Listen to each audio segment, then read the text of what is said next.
Assalamualaikum warahmatullahi wabarakatuh. Innal hamdalillah nahmaduhu wa nasta'inuhu wa nastaghfiruh wa na'udzu billahi min syururi anfusina wa min sayyiati a'malina. Man yahdihillahu fala mudhillalah wa man yudlil fala hadiyalah. Ashhadu an la ilaha illallah wahdahu la syarikalah wa ashhadu anna Muhammadan abduhu wa rasuluh.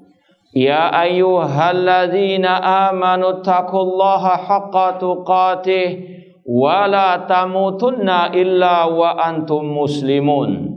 Ya ayyuhan nasu taqu rabbakumul ladzi khalaqakum min nafsin wahidah wa khalaqa minha zawjaha wa batha minhuma rijalan katsiran wa nisaa'a wattaqullaha alladzi tasaaluna bihi wal arham innallaha kana 'alaikum raqiba. Ya ayyuhalladzina amanu taqullaha wa qulu qawlan sadida yuslih lakum a'malakum wa yaghfir lakum dhunubakum wa may yuti'illaha wa rasulahu faqad faza fawzan 'azima. Amma ba'd, fa inna asdaqal hadits kitabullah wa khairal hadi hadyu Muhammadin sallallahu alaihi wasallam wa syarrul umuri muhdatsatuha wa kullu muhdatsatin bid'ah wa kulla bid'atin dhalalah wa kulla dhalalatin finnar. Ma'asal muslimin, ikhwani fillah wa akhwati, bapak-bapak, ibu-ibu, saudara-saudariku rahimani wa rahimakumullah. Alhamdulillah, segala puji bagi Allah Subhanahu wa taala yang mempertemukan kita kembali dalam kajian kitab Al-Ibana As-Sughra oleh Al-Imam Ibnu Battah Al-Ukbari, salah seorang ulama ahli sunnah yang hidup di abad 4 Hijriah rahimahullah ta'ala. Semoga Allah subhanahu wa ta'ala senantiasa memberikan kepada kita taufik hidayah serta pertolongannya untuk selalu istiqomah dalam belajar akidah salaf dan berpegang teguh dengannya sampai akhir hayat kita nanti. Sekarang kita sampai pada bab yang kelima, bab yang terakhir dari kitab ini, yaitu tentang al-bid'ah wal muhdatsat, tentang bid'ah dan hal-hal yang baru dalam urusan agama. Ma'asal muslimin, ikhwani fillah wa akhwati rahimani wa rahimakumullah. Ini salah satu metode ulama sunnah, ulama salaf dalam mengajarkan ilmu agama kepada umat. Setelah menyampaikan tentang kebenaran untuk diikuti, mereka mentahdzir, memperingatkan umat dari kebatilan, kesesatan untuk dijauhi. Sebagaimana Imam Ibnu Battah Al-Ukbari di bab ketiga, beliau menyebutkan tentang as-sunan, sunnah-sunnah Rasulullah sallallahu alaihi wasallam, ataupun yang berkaitan dengan bab keempat, adab-adab yang Rasul ajarkan. Ini sama babnya, yaitu berpegang teguh dengan sunnah Rasul sallallahu alaihi wasallam. Namun para ulama salaf tidak mencukupkan hanya menjelaskan yang baik-baik saja, yang sunnah-sunnah saja, namun juga mereka melarang, memperingatkan, mentahdzir umat dari lawan sunnah tersebut, yaitu al-bid'ah. Dan ini juga merupakan metode Al-Quran dan sunnah Rasulullah SAW. Contoh dalam surat yang setiap hari kita baca, setiap surat kita baca, yaitu surat apa? Al-Fatihah. Setelah kita mengatakan, mengucapkan ihdinas siratal mustaqim, ya Allah, tunjukkanlah kami ke jalan yang lurus. Siratal ladzina an'amta alaihim, yaitu jalan orang-orang yang telah engkau beri nikmat atas mereka. Ini jalan kebenaran, jalannya Nabi dan para sahabat Nabi. Tapi nggak cukup sampai di situ saja. Apakah kalau antum baca surah Al-Fatihah sampai sini saja? Apa lanjutannya? Ghairil maghdubi alaihim waladdallin. Dan bukan jalannya orang-orang yang dimurkai, yaitu orang Yahudi, dan bukan jalannya orang yang sesat, yaitu An-Nasara. Tidak cukup Allah hanya menyeru kita mengikuti siratal mustaqim, namun Allah mentahdzir kita dari jalan al-maghdubi alaihim waladdallin. Ini metode Al-Quran, menyeru kepada kebaikan, jalan kebaikan, kebenaran untuk diikuti, namun juga sekaligus mentahdzir, memperingatkan dari bahaya kesesatan, kebatilan. Demikian pula dalam surat Al-Baqarah, setelah Allah jelaskan jalannya orang-orang yang beriman. Alif Lam Mim dzalikal kitabu la raiba fihi hudal lil muttaqin. Jalannya orang bertakwa yang beriman. Kemudian setelah itu Allah jelaskan jalannya orang kafir. Innal ladzina kafaru sawaun alaihim a'andatam, dan seterusnya. Ditambah lagi Allah mentahdzir dari jalannya orang-orang munafikin. Wa minan nasi may yaqulu amanna billahi wa bil yaumil akhir wa ma hum bimumin. Ini metode Al-Qur'an. Tidak hanya menjelaskan yang baik-baik saja untuk diikuti, namun juga memperingatkan dari bahaya kesesatan, kebatilan, apalagi kesyirikan dan kekafiran. Demikian pula sunnah Rasul.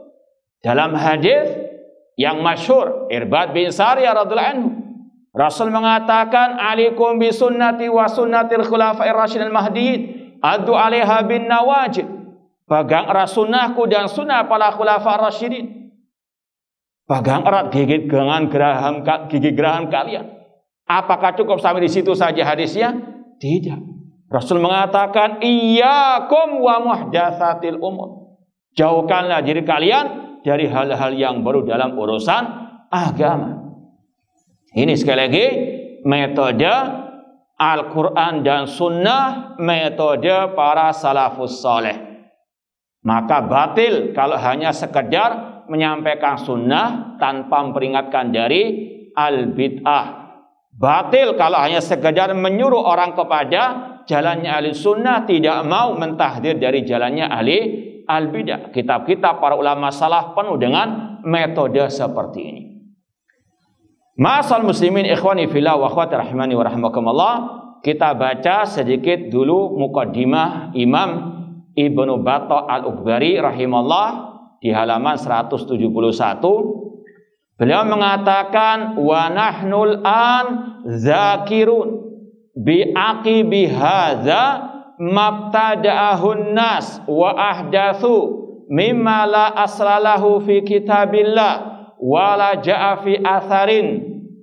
Kata beliau, sekarang kita akan menyebutkan, menjelaskan setelah bab sebelumnya tentang masalah sunnah dan masalah adab ala Rasulullah SAW. Kami akan menyebutkan sekarang apa yang dikarang-karang, dibuat-buat oleh manusia yang tidak ada asalnya dalam kitabillah Al-Quran atau dalam sunnah Rasulullah SAW. Ini sebelum kita membaca lebih lanjut, perlu kita kasih muqaddimah mungkin lebih panjang dari sebelumnya. Yang pertama, ini biar kita lebih mantap tentang apa itu bid'ah. Yang sudah pernah belajar sekedar murojaah, yang belum pernah mendengar, belum pernah mempelajari, ini adalah ilmu yang wajib untuk dipelajari tentang apa itu al-bid'ah dan yang berkaitan dengannya, terlebih di zaman yang penuh dengan syubhat tentang hal ini. Dan salah satu tujuannya sebagaimana kata Hudzaifah bin Yaman, kana nasu yas'aluna Rasulullah sallallahu anil khair wa kuntu as'alhu anil syarr makhafata an yudrikani. Dahulu manusia bertanya kepada Rasul tentang yang baik-baik saja. Namun aku, kata Hudzaifah, bertanya kepada Rasul tentang kejelekan, agar jangan sampai aku terjatuh ke dalam kejelekan tersebut. Kita pelajari apa itu bid'ah yang berkaitan dengannya untuk kita jauhi. Itu salah satu tujuan kita menyampaikan akan hal ini. Ma'asal muslimin ikhwani fillah wa akhwati rahimani wa rahmakumullah. Yang pertama yang perlu kita sampaikan tentang definisi bid'ah. Ini sekedar merangkum meringkas saja apa yang ada dalam kitab para ulama. Seperti dalam kitab Imam Syatibi yang merupakan kitab spesial masalah bid'ah, ya. Ini yang ulama terdahulu. Adapun yang sekarang seperti kitab Ilmu Usulil Bid'ah karangan Asy-Syaikh Ali bin Hasan Al-Halabi Al-Atsai rahimahullah taala. Yang pertama, al-bid'ah secara bahasa artinya ma'uhditsa min ghairi misalin sabiqin.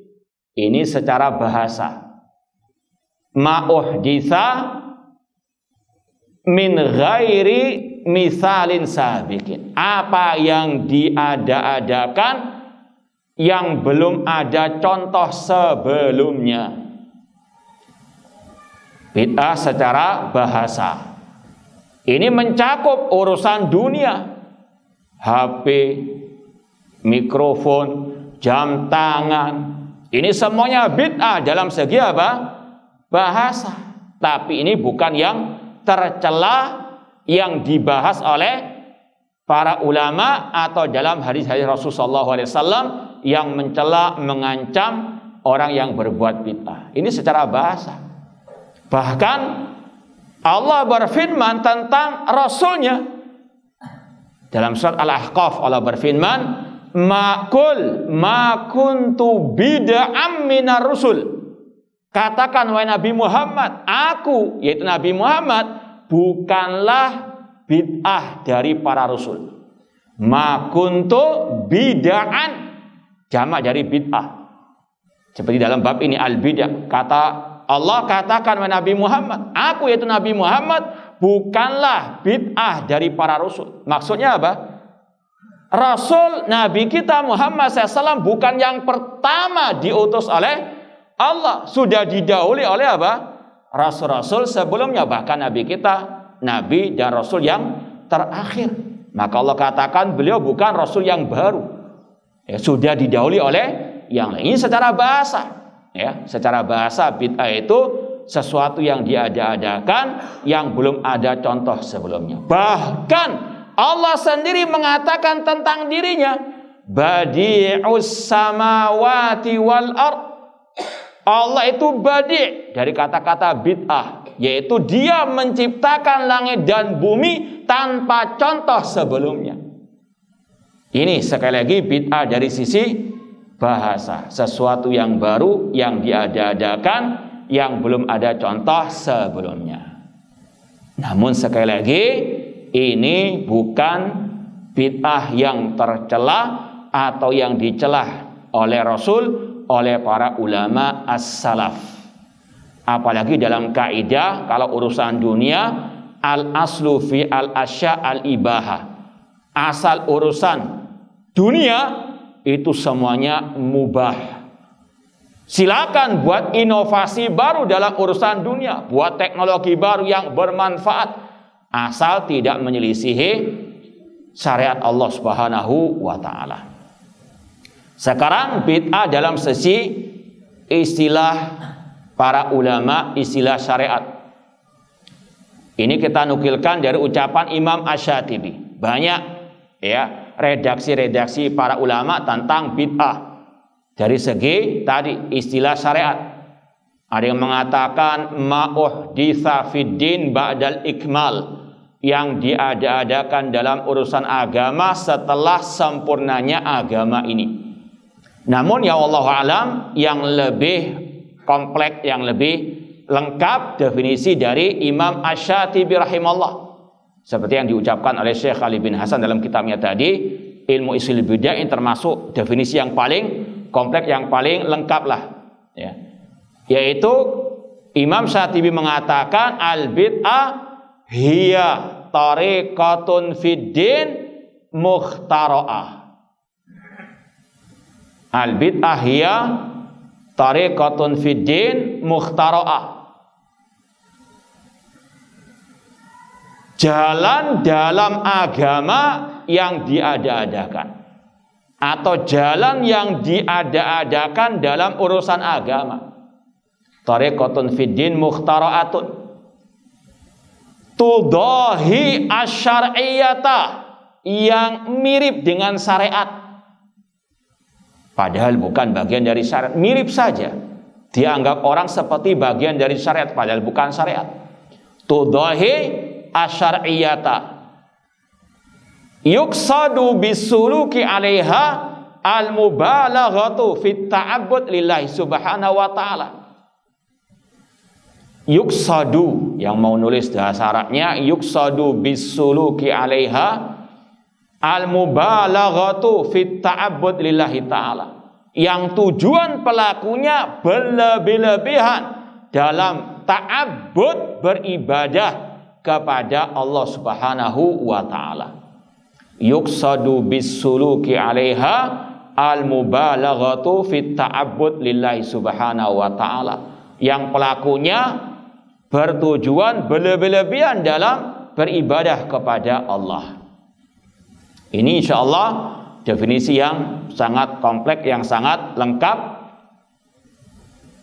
meskipun juga tetap namanya definisi dari para ulama, ada juga yang mengkritik, cuma ini yang lebih insyaallah lengkap lah. Yang pertama, di situ Imam Syatibi mengatakan bid'ah adalah jalan yang diada-adakan dalam urusan agama. Ini keluar darinya urusan apa? Dunia. Bid'ah yang tercela, yang kata Rasul kullu bid'atin dhalalah, setiap bid'ah sesat, itu dalam urusan agama, bukan urusan dunia.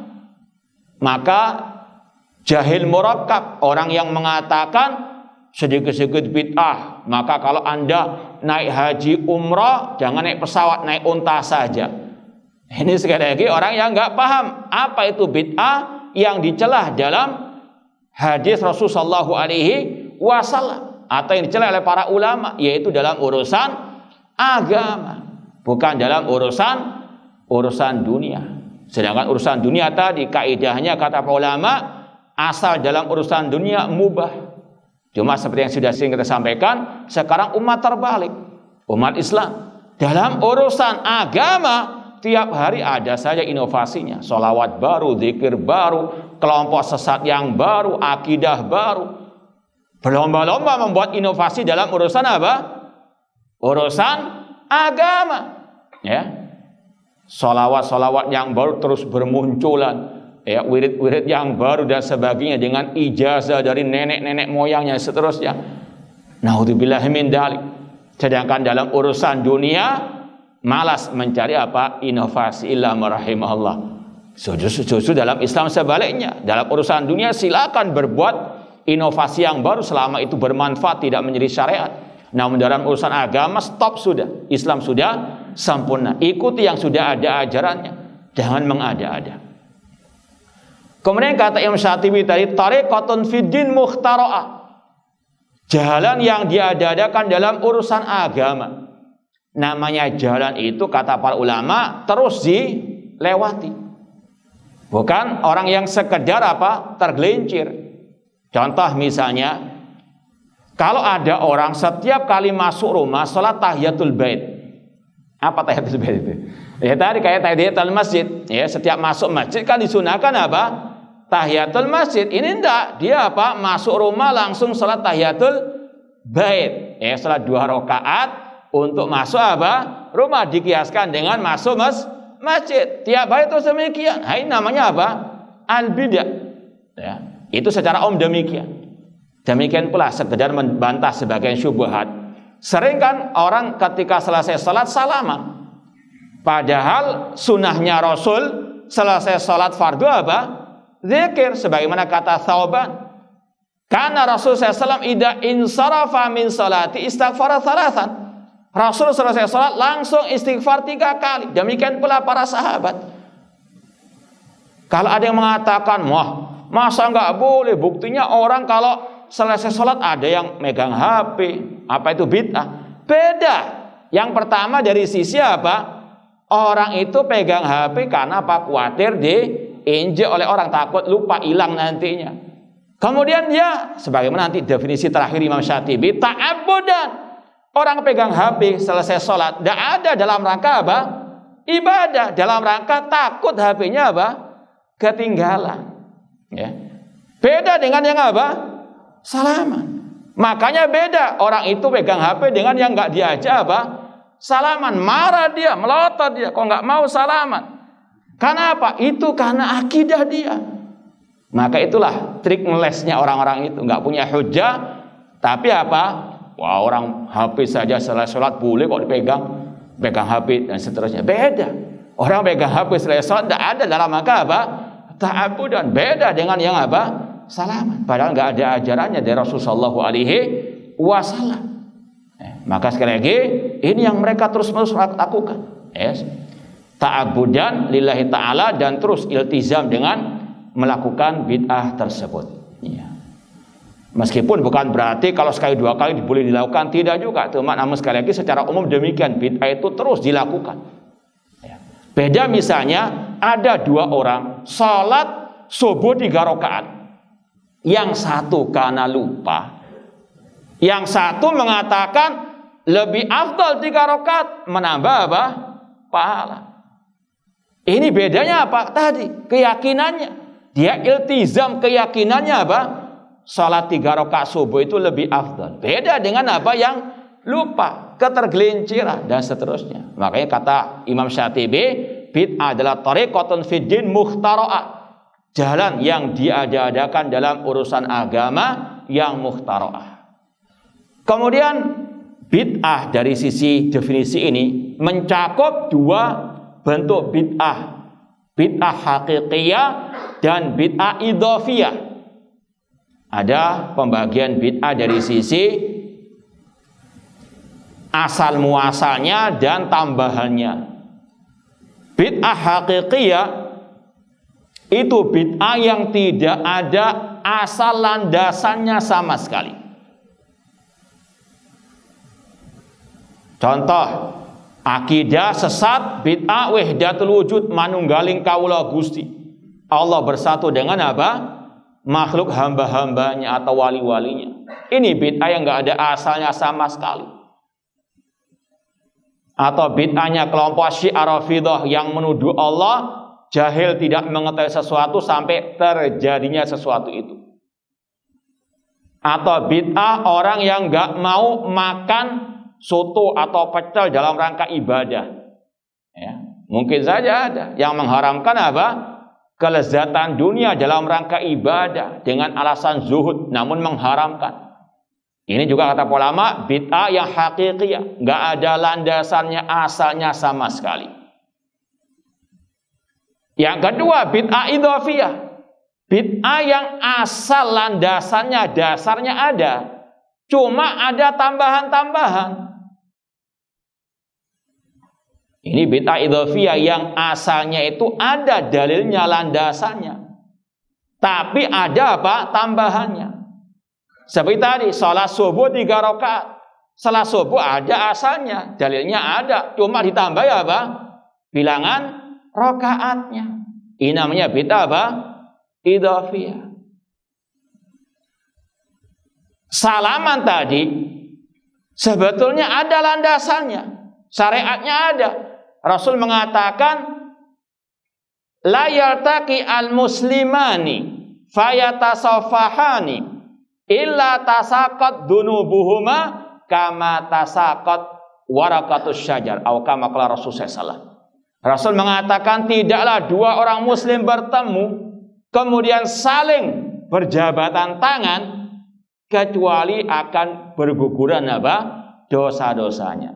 Ini ketika apa? Pertama kali ketemu, bukan selesai apa? Salam. Cuma itulah mereka. Terkadang kalau ketemu pertama kali nggak salaman, salamannya setelah apa?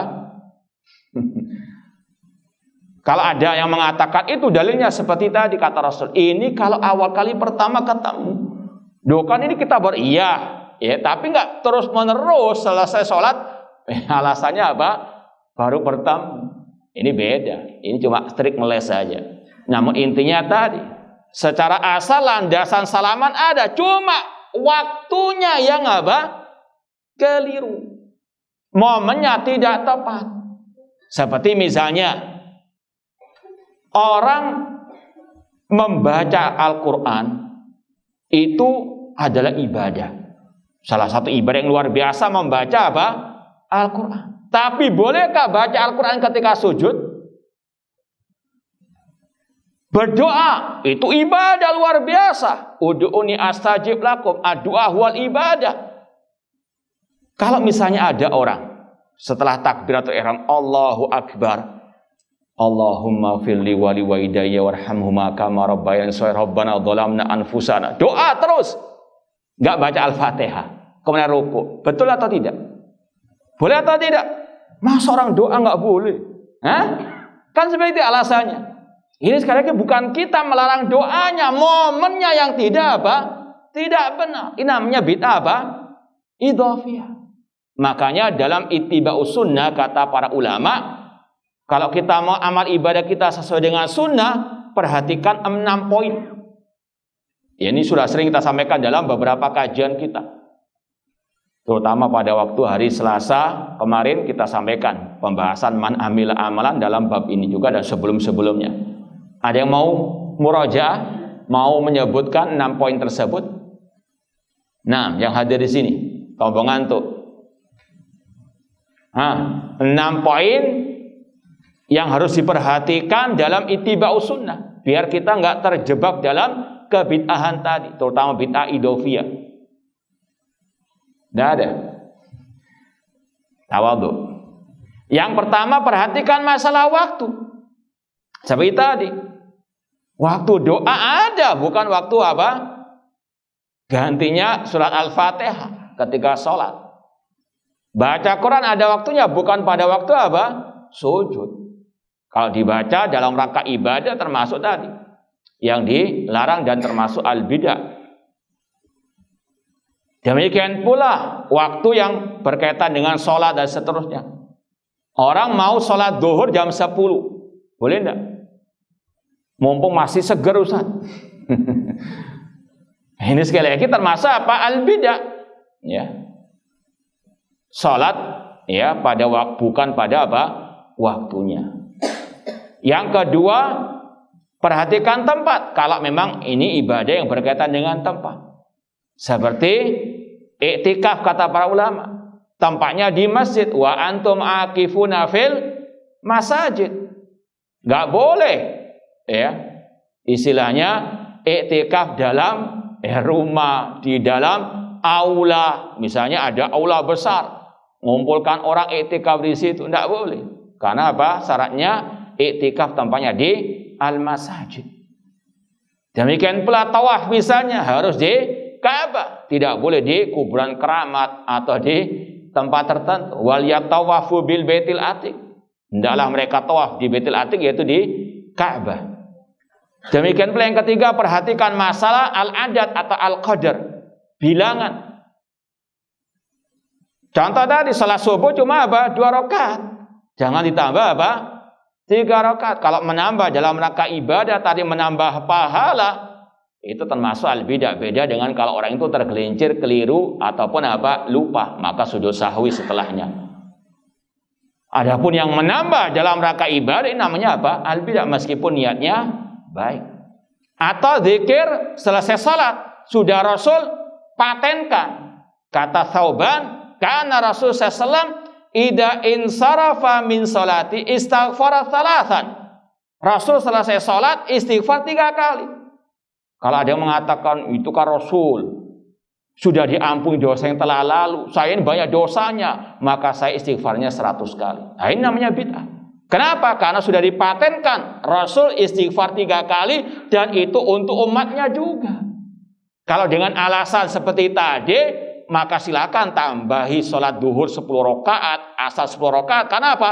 Itu kan Rasul sudah diampuni dosanya sholat 4 rakaat duhur. Kalau saya dosanya banyak, apalagi saya baru sholat, kodok dari yang dulu nggak pernah sholat. Naudzubillah min dzalik. Ini apa? Rusak agama kalau dengan dalil akal-akalan seperti itu. Maka sekali lagi, ini kalau mau kita ittiba'us sunnah, perhatikan kalau memang sudah diikat bilangan zikir tersebut, ikuti, jangan ditambah-tambah. Kemudian yang keempat, perhatikan kata ulama masalah kaifiyah, tata caranya. Seperti misalnya salat dimulai dengan takbiratul ihram. Jangan dimulai dengan membaca surat Al-Baqarah. Biar setannya hilang. Biar khusyuk baca Al-Falaq, An-Nas. Sekalian saja Al-Baqarah. Na'udzubillahi min dzalik. Ini ngarang-ngarang sendiri. Rasul mengajari para sahabat atau salah satu dari sahabat yang waktu itu keliru salatnya, Rasul mengatakan idza qumta ila sholati fakabbir. Apabila engkau berdiri untuk salat, langsung takbir, enggak usah baca apapun. Takbir yang pertama. Ini sekali lagi tata caranya sesuai dengan ajaran Rasul SAW.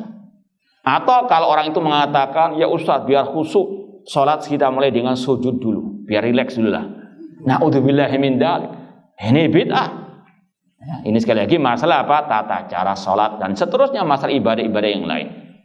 Yang kelima, perhatikan masalah jenis. Kalau ibadah itu berkaitan dengan jenis, kata para ulama seperti masalah penyembelihan hewan korban yang boleh disembelih pada waktu Idul Qurban, Idul Adha, hanya bahimatul an'am, unta, sapi, dan kambing.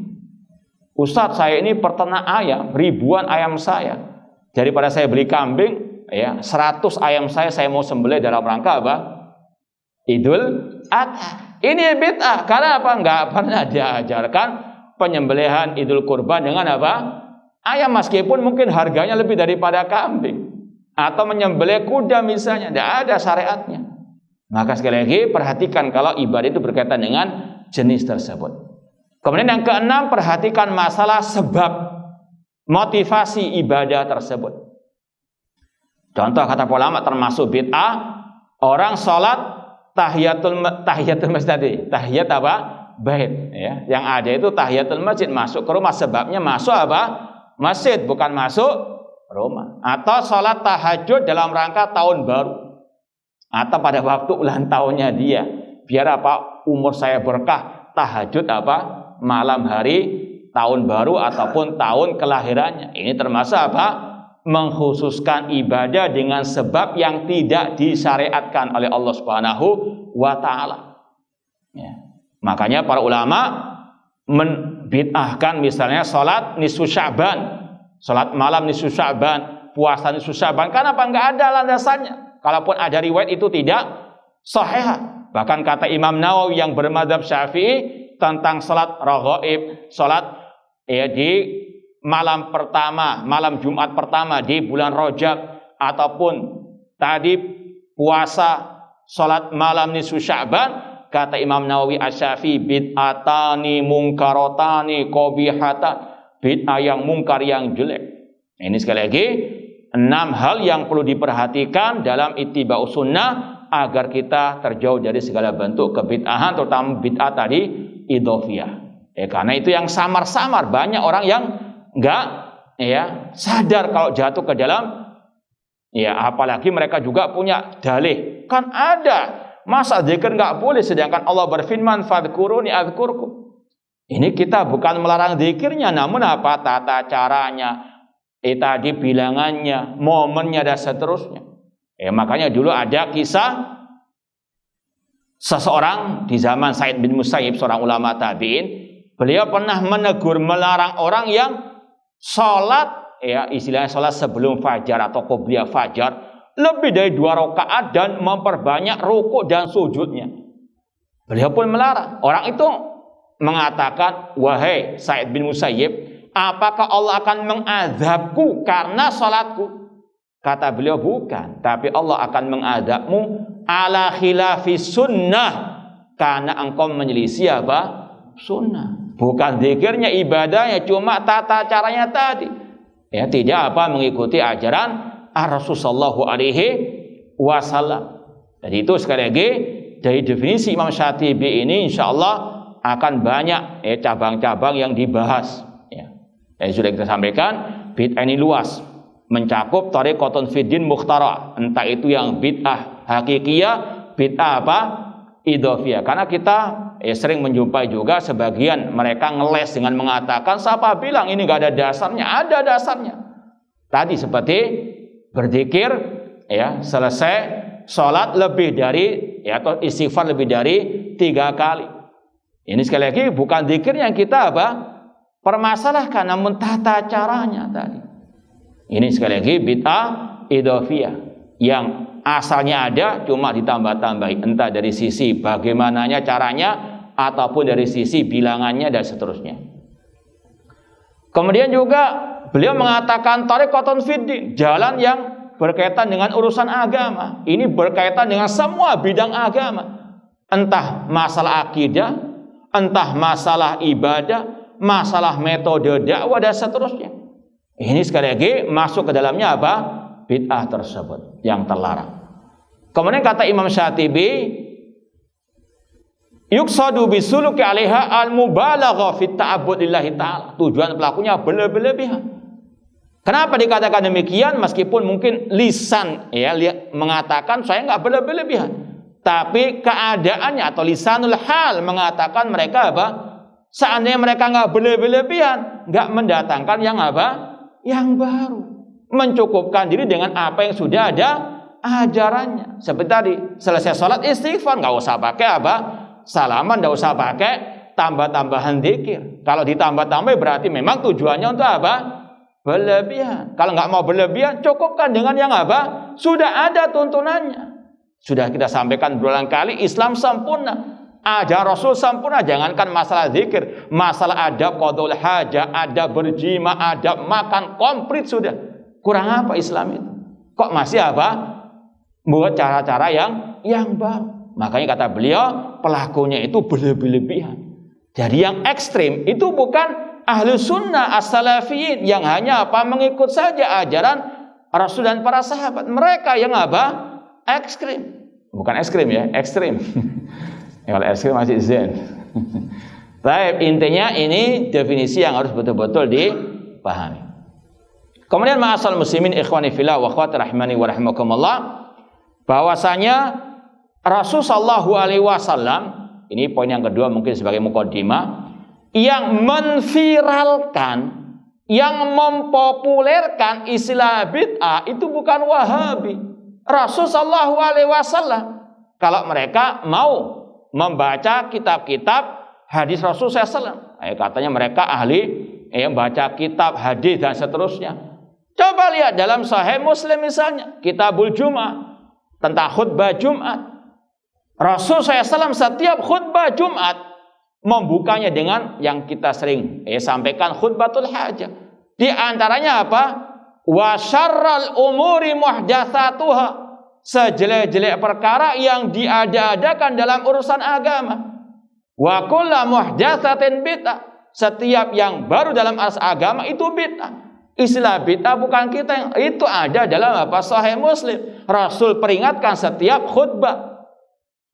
Bahkan dalam khutbah nikah juga Rasul sampaikan hadis ini.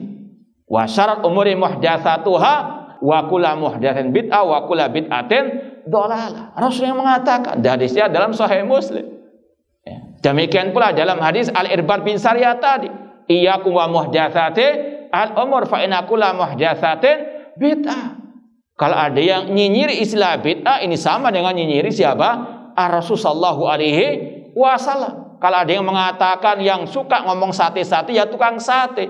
Berarti kalau ada yang suka ngomong bid'ah-bid'ah, dia ahli bid'ah. Ini tuduhan kepada siapa? Rasul SAW, na'udzubillah min dalik. Ainal ukul. Asbun saja, enggak mikir. Yang menviralkan istilah tersebut Rasul SAW, dan tiap khutbah Rasul membacakan hadis tersebut. Makanya aneh, dulu pernah yang sering kita ceritakan juga, ketika kita safai dakwah keluar pulau, ada tahdziran dari takmir masjid, bilang ke panitia pengajian, tolong sang ustadz jangan membawakan ucapan kulla bid'atin dhalalah. Jadi seperti ini sangat luar biasa mereka alerginya, padahal itu hadis Rasul SAW, bukan kita yang mengarang. Kata-kata kulla bid'atin dhalalah itu kayaknya ruqyah bagi orang yang kesurupan. Seperti orang kesurupan dibacakan ayat Quran kepanasan, sama dengan itu. Kalau apa? Dibacakan kula bid'atin dolalah, jinnya keluar, marah jinnya. Naudzubillah. Ini kenyataan, ya, pernah kita ditegur seperti itu. Jangan membawakan apa? Wa kula bid'atin dolalah. Tapi kita alhamdulillah kita sampaikan juga, tidak ada masalah. Nggak tahu apa sudah keluar jinnya, wallahu a'lam. Tapi intinya yang mempopulerkan, yang mentahdzir umat dari bid'ah Rasulullah SAW. Kita hanya mengikut saja. Ya. Dan itu pun diikuti oleh para ulama salaf. Tahdziran mereka terhadap bid'ah luar biasa. Abdullah bin Umar radhiyallahu anhu mengatakan, "Ittabi'u wa la tabtadi'u faqad kufitum." Ikuti yang sudah ada ajarannya, jangan berbuat bid'ah. Abdullah bin Umar mengatakan, "Kullu bid'atin dhalalah wa in ra'ahan nasu hasanah." Setiap bid'ah sesat meskipun banyak orang mengatakannya baik. Imam Malik mengatakan, "Man ibtada fil islami bid'atan yara hasanatan faqad za'ama anna Muhammadan khana risalah." Barang siapa berbuat bid'ah dan yang menganggap itu bid'ah hasanah, maka dia telah menuduh Rasul mengkhianati agama Allah. Jadi sekali lagi, yang melarang kaum muslimin dari bid'ah bukan Wahabi. Rasul yang pertama kali, para sahabat, para tabi dan seterusnya. Dakwah salafiyah hanya mengikut saja. Nah, kemudian kita tambahkan sedikit mukaddimahnya tentang masalah bahaya bid'ah. Sebenarnya kalau dibahas, ya ini bisa seri-seri sebetulnya masalah hal ini. Ya, makanya banyak para ulama menulis bahaya dan juga masalah yang kita bahas tadi. Cuma ini ringkasannya saja. Yang pertama, bahaya bid'ah, amalannya tidak diterima. Dalilnya sabda Rasul, "Man ahdatsa fi amrina hadza ma laysa minhu fa huwa raddun." Barang siapa mengada-adakan suatu hal yang baru dalam urusan agama, maka dia tertolak. Hadis riwayat Bukhari Muslim. Kalau ada yang mengatakan, "Lu saya ini cuma mengikut, bukan mengada-ada, bukan yang mengarang ya, yang baru. Saya hanya mengikut yang ngarang yang baru." Maka kata ulama, sampaikan hadis yang riwayat Muslim, "Man amila amalan laisa alai amruna fahuwa raddun." Barang siapa mengamalkan suatu amalan yang tidak sesuai dengan ajaran kami, maka tertolak. Sahih Muslim. Ya. Yang kedua, pelakunya termasuk orang yang paling merugi fi dunya wal akhirah. Dalilnya surat Al-Kahfi 103 sampai 104. "Qul hal nunabbiukum bil akhsarina a'mala alladzina dhalla sa'yuhum fil hayatid dunya wa hum yahsabuna annahum yuhsinuna sunah." Katakan wahai Nabi Muhammad, apakah kami akan memberitahukan kepada kalian orang yang paling merugi amal ibadahnya, yaitu orang yang sesat dalam kehidupan di dunia, namun mereka mengira telah berbuat yang sebaik-baiknya. Contohnya kata Ali bin Abi Thalib radhiyallahu anhu, kelompok Khawarij, kelompok teroris. Mereka menganggap, ya, istilahnya kalau sekarang bom bunuh diri dan sebagainya sebagai jihad, padahal itu jihad yang palsu, yang tidak syar'i, itu jihad yang bid'ah, kata Syekhul Islam Ibnu Taimiyah rahimahullah, dan masih banyak yang lainnya. Yang ketiga, orang yang berbuat bid'ah diancam laknat, terlaknat. Sebagaimana dalam hadis Rasulullah SAW, "Man ahdatsa fiha hadatsan aw awa muhditsan fa alaihi laknatullah wal malaikati wan nasi ajma'in." Barang siapa yang berbuat kebid'ahan, terutama ini ditujukan kepada penduduk kota Madinah, barang siapa membuat suatu kebid'ahan atau membela mendukung kebid'ahan, maka baginya laknat Allah, laknat para malaikat dan semua manusia. Yang keempat, bid'ah itu semuanya sesat. Sebagaimana kata Rasul tadi, "Kullu bid'atin dhalalah." Yang kelima, pelaku bid'ah itu merasa dirinya lebih mendapatkan petunjuk daripada Rasul sallallahu alaihi wasallam. Sebagaimana riwayat Abdullah bin Mas'ud radhiyallahu anhu, ketika beliau mengingkari orang-orang yang berzikir berjamaah, beliau mengatakan, "Walladzi nafsi biyadih, innakum la'ala millatin ahda min millati Muhammad aw muftatihu dhalalah." Demi Allah yang jiwaku ada di tangannya, sesungguhnya kalian merasa lebih mendapatkan petunjuk daripada Rasulullah SAW. Insyaallah kita lanjutkan ba'dal adzan. Wallahu a'lam. Baik, kita lanjutkan sedikit lagi. Tadi pembahasan sampai bahaya bid'ah yang keberapa tadi?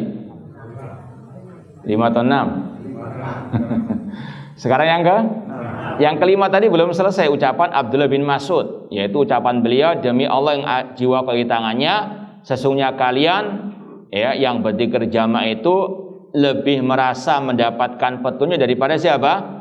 Rasul nggak zikir berjamaah, kalian zikir berjamaah, berarti kalian lebih merasa lebih baik daripada Rasul SAW. Kalau kalian merasa tidak lebih baik daripada Rasul, maka kalian ikuti ajaran Rasul Shallallahu Alaihi Wasallam. Tambahkan yang berikutnya, mereka yang berbuat bid'ah itu membuat pintu kesesatan. Sebagaimana kata Abdullah Mas'ud dalam lanjutan ucapan tadi, kalian itu merasa lebih mendapatkan petunjuk dari Rasulullah SAW atau kalian sengaja membuka pintu kesesatan. Aw muftatihu babad dalalah. Kemudian tambahkan yang berikutnya, pelaku kebid'ahan mensejajarkan dirinya dengan Allah Subhanahu wa taala sebagai sang pembuat syariat. Karena dalam Al-Quran Allah berfirman, amlahum syuraka'u syara'u minad dini malam ya'dam bihillah. Apakah mereka memiliki sekutu-sekutu yang membuat syariat yang tidak diizinkan oleh Allah? Yang berhak membuat syariat hanyalah Allah. Ala lal khalq wal amr. Kalau ada orang yang membuat syariat baru, ini seolah-olah mensejajarkan dirinya dengan Allah Subhanahu wa taala. Kemudian pelaku bid'ah diancam tidak meminum dari telaga Rasulullah SAW, sebagaimana kata Allah dalam hadis tentang telaga. Ada sebagian umat Rasul yang diusir, kemudian Rasul mengatakan, ummati ummati, ya Allah mereka umat-umatku. Maka Allah mengatakan, innaka la tadri ma ahdatsu ba'dak. Sesungguhnya engkau Nabi Muhammad tidak tahu apa yang mereka ahdatsu, buat-buat, ada-adakan, yaitu dalam urusan agama, sepeninggalmu. Yang keberapa? Yang kesembilan, pelakunya seolah-olah memprotes Islam belum sempurna, sedangkan Islam sudah sempurna. Atau pelakunya mengira Islam belum sempurna, maka dia pun menambah yang baru untuk menyempurnakan. Na'udzubillah min dzalik. Sedangkan Allah berfirman, al-yauma akmaltu lakum dinakum. Bid'ah itu mendatangkan fitnah dan perpecahan. Sebagaimana ungkapan Imam Malik ketika ada seseorang yang bertanya kepada beliau, wahai Imam Malik, bolehkah aku ihram ketika haji atau umrah dari kuburan Nabi? Sedangkan orang yang ada di kota Madinah start untuk haji atau umrah dari masjid namanya Dzul Hulaifah. Kalau ada, kata Imam Malik, orang itu ihram startnya dari kuburan Nabi, dari Masjid Nabawi, maka beliau mengatakan, la taf'al fa inni akhsha alaikal fitnah. Jangan kau lakukan karena aku takut fitnah. Dan kata para ulama, bid'ah itulah yang membuat perpecahan. Yang berikutnya berapa? 11. Pelakunya hitam kelam wajahnya di hari kiamat. Seperti dalam penafsiran Abdullah bin Abbas radhiyallahu anhuma tentang surat Ali Imran, yauma tabyaddu wujuh wa taswaddu wujuh. Kalau nggak salah Ali Imran 107 ini. Nanti dilihat lagi ayatnya. Pada hari kiamat ada wajah-wajah yang berseri-seri, ada pula yang hitam kelam. Kata Abdullah bin Abbas, tabyaddu wujuh ahli sunnah wa taswaddu wujuh ahli bid'ah. Yang berseri-seri adalah wajahnya ahli sunnah, sedangkan yang hitam kelam wajahnya ahli bid'ah. Na'udzubillah min dzalik. Kemudian yang berikutnya, bid'ah itu pelakunya diancam masuk neraka. Kulla bid'atin dolalah wa kulla dolalatin finnar. Tapi sudah sering kita sampaikan, ini bukan menvonis orang perorangannya. Insya Allah kita lanjutkan lagi mukaddimah ini pada waktu berikutnya insya Allah ta'ala. Ini ada pertanyaan yang perlu kita jawab.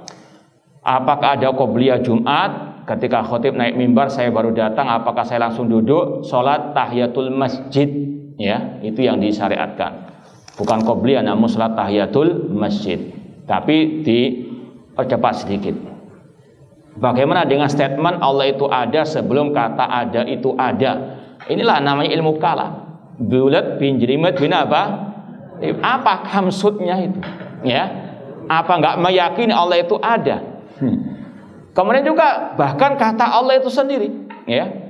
Kalau dikejar demikian, ya, inilah sekali lagi akidahnya kelompok ahli al-kalam, ya, yang selalu apa? Main bersilat lidah saja. Ada sebagian ikhwan setiap kali selesai sholat sunnah beristighfar sebanyak 3 kali. Ini bid'ah kalau terus dilakukan, ya, karena ini adalah apa? Tidak ada contohnya dari Rasulullah SAW. Zikir-zikir itu selesai sholat apa? Fardu. Ya, namun kalau dia sekedar tadi tergelincir, nggak sadar kalau itu sholat apa? Sunnah, dikira sholat wajib, ya tadi bukan apa? Bid'ah, bukan toreko yang apa? Dia terus-menerus lakukan. Ketergelinciran, tapi kalau terus-menerus, nah ini tandanya dia apa? Ya ta'abbad, beribadah dengan cara tersebut. Nah, ini yang tidak ada syaratnya, berarti itu al-bid'ah. Apakah dari sunnah yang bermajlis dengan al-bid'ah sama berbahaya dengan al-bid'ah itu sendiri? Bahkan kata sebagian ulama itu lebih bahaya daripada apa?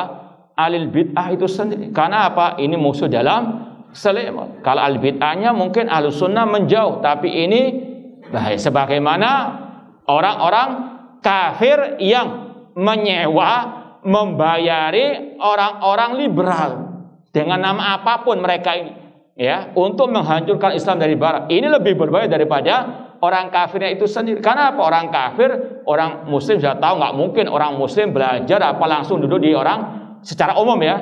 Ya, namun mereka kelompok-kelompok liberal ini bergerilya dengan nama apa? Dai-dai Islam. Ini sangat amat berbahaya. Maka harus betul-betul diwaspadai. Wallahu a'lam, kurang lebihnya mohon maaf. Aku qouli hada wa akhiru da'wana anil hamdulillahi rabbil alamin. Wassalamualaikum warahmatullahi wabarakatuh.